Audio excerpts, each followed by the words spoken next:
L'été, comme entrepreneur, j'ai pas envie de tout abandonner dans mon entreprise, mais j'ai pas envie de tout gérer non plus. Je sais pas si tu reconnais là-dedans. En fait, l'idée, c'est que je veux que mon entreprise fonctionne, je veux pouvoir prendre du temps, mais je veux aussi pouvoir continuer de la faire développer. C'est très contradictoire, mais c'est le sentiment que beaucoup d'entre nous ressentons dans cette période-ci qui est beaucoup plus estivale et dans laquelle on souhaite prendre du temps. C'est l'idée derrière la vidéo d'aujourd'hui. En fait, je veux tout simplement pouvoir te présenter mon kit de survie, ce que moi j'utilise concrètement pour pouvoir faire en sorte que je réponde à cette contradiction de cette période-ci de l'année. Si tu me connais pas, je suis Audrey, propriétaire fondatrice de Vintage Virtuel et j'aide les entrepreneurs à être beaucoup plus sereins dans leur rôle en optimisant leur administration et leur expérience client. Alors, dans la vidéo d'aujourd'hui, je vais te présenter exactement ce que j'utilise dans ce kit de survie-là pour pouvoir, toi aussi comme entrepreneur, profiter de la saison estivale, profiter du beau temps, mais développer, continuer de développer pour que ton entreprise continue d'être à son meilleur. Alors, mon premier élément que j'inclus dans mon kit de survie, c'est de diminuer au minimum vital pour que l'entreprise fonctionne. Donc, dans les périodes d'été où j'ai déjà certains clients qui sont en vacances ou au contraire, après mes vacances à moi et que certains de mes clients ne sont pas encore revenus, j'essaie de diminuer au minimum. Et ce que je veux dire par là, c'est que je diminue au minimum, oui, mon temps, mais aussi ce que j'ai d'ouvert sur mon ordinateur. Parce que normalement, quand je fonctionne à mon plein régime, j'ai au moins 6 Google Chrome d'ouvert sur mon ordinateur. Et là-dessus, je calcule pas les autres logiciels qui sont ouverts aussi de côté, plus certains documents, certains dossiers ouverts aussi. Donc, ça peut devenir assez rapidement cacophonique.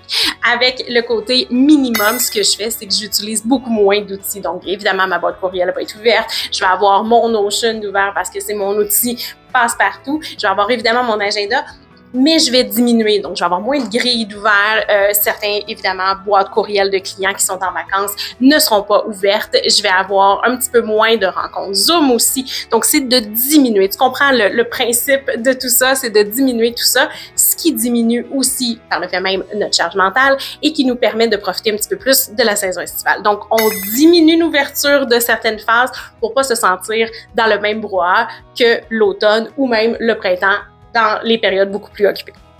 L'élément numéro 2 de mon kit de survie pour entrepreneurs en zone estivale, ça va être tout simplement une communication claire et surtout directe. Donc, je vais vraiment m'assurer que mes clients savent mes périodes de vacances ou si j'ai une horaire un petit peu différente dans la saison estivale, je vais aussi m'assurer de leur communiquer le plus tôt possible au printemps ou même à la fin de l'hiver dès que je connais évidemment mes dates. Donc, l'idée, c'est d'avoir un message de disponibilité qui va être connu de tous et qui va être surtout très clair. Comme ça, pas d'ambiguïté, pas de moment où je suis absente et que je me fais retirer vers le bureau. L'idée, c'est que je puisse profiter de ce temps-là et savoir aussi que mes clients, évidemment, ont été répondus et que leurs demandes ont été prises en charge comme ils le souhaitent. Donc, l'idée, c'est tout simplement d'avoir une communication claire, directe avec sa clientèle qui ne laissera aucune ambiguïté. Comme ça, tout le monde est satisfait et personne ne reste indisponible au moment où c'est nécessaire. Donc, on reste clair, on communique nos dates et à partir de ce moment-là, on peut avoir la tête tranquille.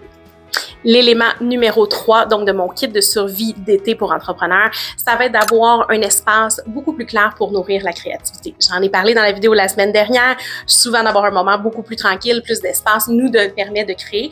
Par contre, je crée autrement. Et ça fait partie de mon kit de survie. J'essaie de créer simplement en allant chercher des idées, en utilisant justement cet espace de créativité qui me vient beaucoup plus facilement l'été et en le notant pour que je puisse justement utiliser ce contenu-là dans les prochaines semaines, prochains mois ou même pratiquement l'année en entier. Donc, l'idée et la beauté derrière tout ça, c'est d'utiliser ce temps-là pour ça et de le préparer, de le prévoir pour soi. Donc, encore une fois, c'est là que le kit de survie prend tout son sens parce qu'on veut pas nécessairement le consommer ou tout mettre une charge supplémentaire à l'instant même ou dans la période estivale. L'idée, c'est de l'utiliser pour le répartir et pouvoir à ce moment-là l'utiliser dans des moments où notre cerveau sera peut-être pas autant créatif.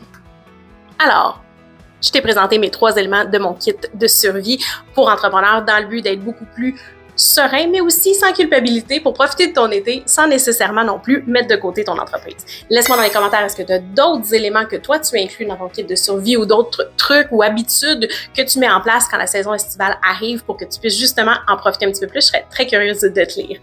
en réalité, l'été, c'est pas tout ou rien. On n'est pas obligé d'être arrêté pendant 3 mois, tout comme on n'est pas obligé de mettre de côté son entreprise. C'est vraiment d'y aller avec un ralentissement qu'on peut utiliser justement à notre avantage en optimisant certains éléments et en les mettant de l'avant pendant la période où c'est justement plus tranquille parce qu'ils vont être beaucoup plus gagnants pour nous par la suite en les répartissant dans le temps pour le restant de l'année. Donc, l'idée, c'est d'y aller au minimum pour rester connecté à ton entreprise, mais en prenant du temps pour toi, qui va faire de toi évidemment un bien meilleur entrepreneur tout au long de l'année. Alors, si t'as aimé la vidéo d'aujourd'hui, laisse-nous un pouce d'encouragement et abonne-toi pour manquer aucune autre des vidéos sujet entrepreneurial que je partage ici. Et moi, je vais te dire à la semaine prochaine.